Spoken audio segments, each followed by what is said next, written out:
10টা নাম অপরাধ যাদের জানা নেই মনে রেখো, মুখস্থ করার দরকার নেই, হ্যাঁ, বোঝার চেষ্টা করবে।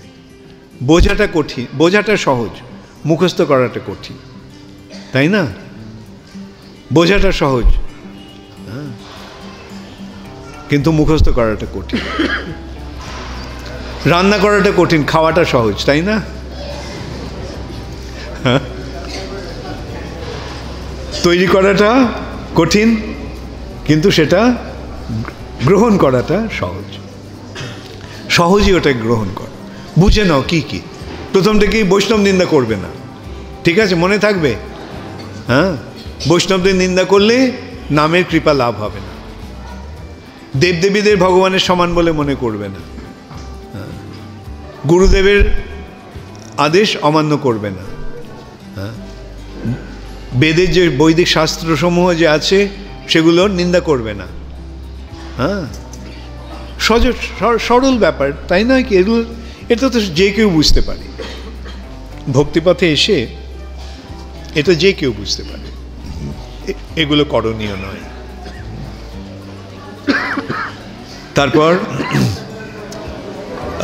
পঞ্চম অপরাধটা কি? হ্যাঁ, অর্থবাদ। হ্যাঁ, এই হরিনামে অর্থবাদ, নাম কৃষ্ণ, ব্যাস, আর কিছু জানার দরকার নেই। এই নাম হচ্ছে কৃষ্ণ, হরে কৃষ্ণ মহামন্ত্র হচ্ছে রাধা কৃষ্ণ, তাই না? ব্যাস এইটুকু বুঝলেই হবে, আর কিছু বোঝার দরকার নেই। হরিনামের মাহাত্ম্যকে কাল্পনিক বলে মনে করা। হরিনামের মাহাত্ম্য কি?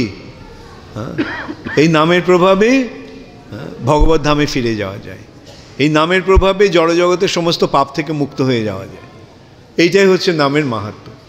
এগুলো কি সত্যি কথা না বানিয়ে বানিয়ে বলা কথা? সত্য কথা, মনে থাকবে তো? হ্যাঁ, তাহলে এই নামের ফলে কি হবে?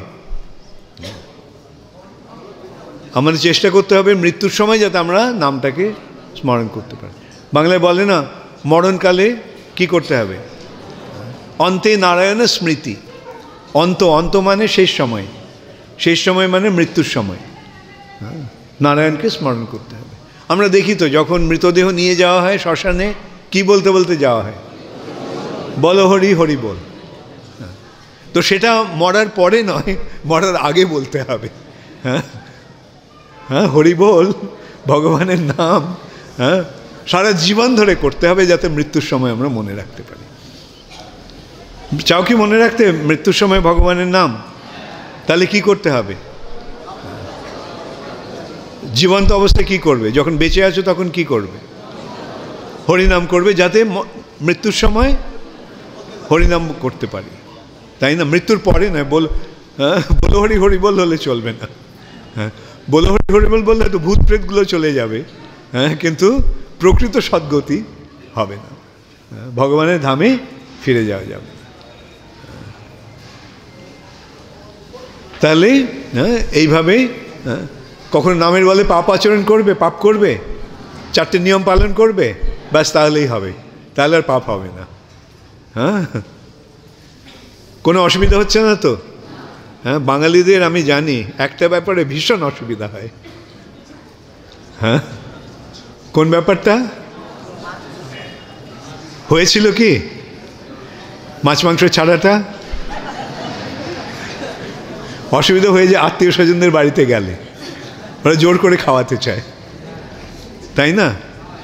হ্যাঁ, বৈষ্ণব হয়ে কি লাভ? হ্যাঁ, খাও পিও জিও।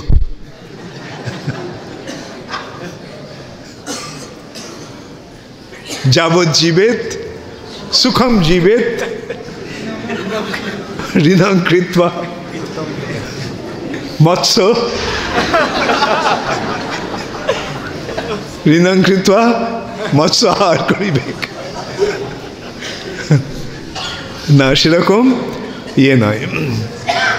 চিরতরে মাছ মাংস পেঁয়াজ রসুন ইত্যাদি সব বর্জন। কেন কেন বর্জন করা হবে? কেন? এগুলির প্রভাবে তমগুণের প্রভাব, রজগুণের প্রভাব বাড়ে। সাত্ত্বিক আহার করতে হবে। এগুলো মাছ মাংস খাওয়াটা রাজসিক নয়তো তামসিক আহার। সেই জন্য এটা ত্যাগ করতে হবে, সাত্বিক আহার করতে হবে। ভক্তিপথে এসেছো, এই পথে অগ্রসরের হওয়ার চেষ্টা করতে হবে। নেশা, অনেকেরই হয়তো সেরকম বড় নেশা ছিল না তোমাদের, তবে কতগুলো নেশা আছে। চা খাওয়ার নেশা, ঘুম থেকে উঠে চা না খেলে ঘুম ভাঙে না, তাই না? তারপরে আরও কিছু, পান, দোক্তা, গুটকা, সেগুলো সব বাদ। অসুবিধা হয়েছিল? হ্যাঁ, আচ্ছা। হ্যাঁ, অবৈধ সঙ্গ, সেটা তো উচিত নয়, সেটা তো বুঝতেই পারো। সেটা না করা সকলেই বুঝতে পারে, ঠিক নয়। এবং জুয়া পাশা খেলা, এগুলো মিথ্যার আশ্রয়। কেন করা হচ্ছে? ধর্ম চারটে পায়ের ওপরে দাঁড়িয়ে আছে। ধর্মের সেই চারটে পা কি? সত্যম, শৌচম, তপ, দয়া। এখন আমিষ আহারের ফলে দয়া নষ্ট হয়ে যায়, নেশার ফলে তপ নষ্ট হয়ে যায়, অবৈধ সঙ্গের ফলে শৌচ নষ্ট হয়ে যায়, শুচিতা নষ্ট হয়ে যায়, এবং মিথ্যার আচরণের ফলে সত্য নষ্ট হয়ে যায়। তার ফলে এই চারটে যে পা, সেই চারটে পা, ধর্মের চারটে পা ভেঙে যায়। ধর্মের পাগুলি ভেঙে যায়, যদি ভেঙে যায় তখন কি ধর্মের পথে চলতে পারবে? তখন জীবনটা অধর্মে ভরে যাবে। সেই জন্য এই চারটে নিয়ম ঠিকমতো পালন করো তোমরা সকলে। তাহলে দেখবে ভক্তিপথে অগ্রসর হচ্ছ। আর ভক্তিপথে যত অগ্রসর হবে, হৃদয়টা তত নির্মল হবে। হৃদয়টা যত নির্মল হবে, ভগবানের প্রতি আকর্ষণ তত বাড়বে। ভগবানের প্রতি যত আকর্ষণ বাড়বে, জীবনটা ততই আনন্দময় হয়ে উঠবে। তাহলে তোমরা আনন্দ চাও? হ্যাঁ, কী করতে হবে? ভগবানের সঙ্গে প্রীতির সম্পর্ক, প্রেমের সম্পর্ক, ভালোবাসার সম্পর্ক, সেবার সম্পর্ক স্থাপন করতে হবে। সেইটি হচ্ছে ভক্তি। অতএব এই পথে তোমরা খুব ভালো করে অগ্রসর হও। আচ্ছা, আরেকটা কথা আমি তোমাদের মনে করিয়ে দিতে পারি, দুটো কথা। কালকেও আমি বলেছিলাম, তোমরা এই ধর্মের এই পথে তোমরা কেন এসেছো, কিভাবে এসেছো? ইস্কনের কৃপায়, প্রভুপাদের কৃপায়। প্রভুপাদের কৃপায় এই পথে এসেছো। প্রভুপাদের কৃপা থেকে কখনো সরে যাবে? প্রভুপাদের কৃপা প্রকাশিত হচ্ছে কিভাবে? এখনো ইস্কনের মাধ্যমে। তাহলে ইস্কন ছেড়ে কখনো যাবে? হ্যাঁ, ঠিক তো? আচ্ছা, তারপরের কথাটা হচ্ছে, আজকে আমাদের একটা কন্ট্রাক্ট সাইন করছি আমরা। সেই কন্ট্রাক্টটা কি জানো? হ্যাঁ, তোমরা বলছো যে চারটে নিয়ম পালন করবে, 16 মালা হরে কৃষ্ণ মহামন্ত্র জপ করবে, এবং সবসময় ইস্কনে থাকবে, প্রভুপাদের গ্রন্থাবলী পাঠ করবে। যারা পড়াশুনো করতে পারো, যারা পড়তে পারো, লিখতে পারো, তারা প্রভুপাদের গ্রন্থ পাঠ করো ভালো করে। হ্যাঁ, তোমাদের এটা শর্ত। এই শর্ত মানছো তো তোমরা? হ্যাঁ, আর আমার শর্তটা হচ্ছে যে এটা যদি তোমরা করো, তাহলে আমি তোমাদের প্রভুপাদের কাছে নিয়ে যাব। আর কন্ট্রাক্ট যদি ভেঙে দাও, তাহলে কি হবে? ব্যবসায় কন্ট্রাক্ট হয় না, সাইন করে, দুপক্ষ সাইন করে। এক পক্ষ যদি ওইটা পূরণ না করে, তাহলে অন্য পক্ষ কি সেটা মানে? সে বল ঠিক আছে, কন্ট্রাক্ট ভেঙে গেছে। তাহলে আমাদের আজকে একটা কন্ট্রাক্ট সাইন করছি আমরা, অলিখিতভাবে। হ্যাঁ, এই কন্ট্রাক্ট ভাঙবে কখনো? তোমরা যদি ভেঙে দাও, তাহলে আমিও ভেঙে দেব। হ্যাঁ, হ্যাঁ, অর্থাৎ তোমরা তোমাদের দায়িত্বটা, যে প্রতিজ্ঞাগুলো করছো, সেগুলো তোমরা পালন করো। আর আমি তোমাদের প্রতিশ্রুতি দিচ্ছি, আমি তোমাদের শিল প্রভুপাদের কাছে নিয়ে যাব। ভগবানের নামের প্রভাবে ভক্তি হয়। আমরা কি চাই, পুণ্য চাই না ভক্তি চাই? আমরা কি জড়জগতে সুখ চাই না ভগবানের সেবা চাই? কোনটা চাও? আচ্ছা, বুঝেছো এখন? সকলে বুঝেছো কি অষ্টম অপরাধে কি? বেদে বৈদিক কর্মকাণ্ডে যে সমস্ত পুণ্যকর্মের কথা বলা হয়েছে, হরে কৃষ্ণ মহামন্ত্রকে তার সমান বলে মনে করা। বোঝা গেল? আচ্ছা, নবম অপরাধটা কি?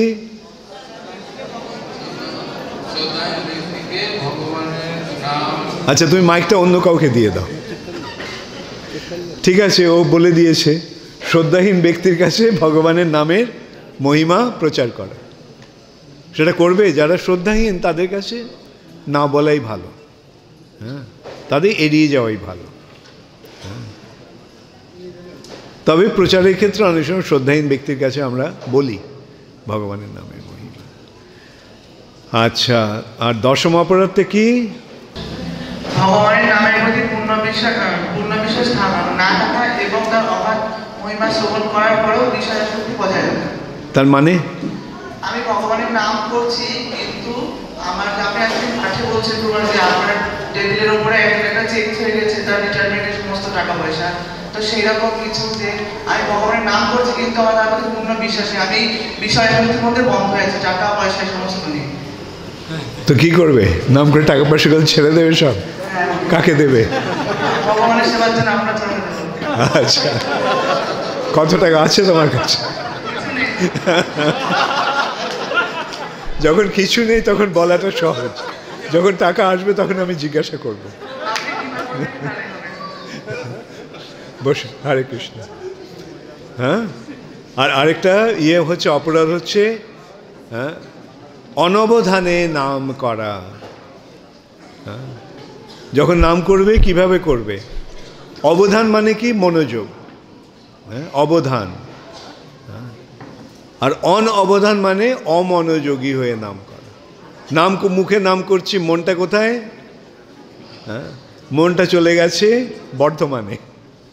হ্যাঁ, সেইভাবে নাম করব? হ্যাঁ, না কোথায়? যখন নাম করব না, মনটা কোথায় থাকবে? হ্যাঁ, মনটা কোথায় থাকবে? মনটা থাকবে ওই নামের শব্দ শ্রবণে।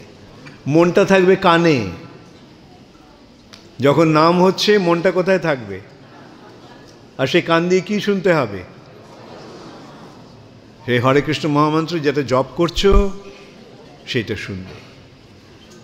হ্যাঁ, সেটাকেই বলা হচ্ছে বন্দময়ী সাবধান মতে। স অবধান মানে সাবধান, অবধান মানে অমনোযোগী হয়ে নাম করা। ওকে, সকলে মনে থাকবে। তোমরা এই হরিনাম পাচ্ছ। হরিনাম কে? হরিনাম হচ্ছে যেই নাম সেই কৃষ্ণ। এই নাম হচ্ছে কৃষ্ণ স্বয়ং। নাম ও চিন্তামণি কৃষ্ণ চৈতন্য রস বিগ্রহ, পুণ্য শুদ্ধ নিত্যমুক্ত অভিন্নতার নামানামিন।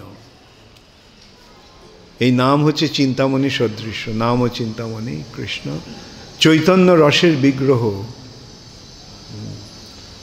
পূর্ণ শুদ্ধ নিত্যমুক্ত অভিন্নতার নামানামিন। নাম আর নামীকে? নামী হচ্ছে কৃষ্ণ। এই নাম এবং নামী কৃষ্ণ অভিন্ন, এদের মধ্যে কোনো পার্থক্য নেই। মনে থাকবে? যখন নাম করছো তখন এই নাম হচ্ছে, এই নামের মাধ্যমে কাকে দেখতে পাচ্ছ? রাধা কৃষ্ণকে। হরে কৃষ্ণ, গৌর প্রেমানন্দে হরে।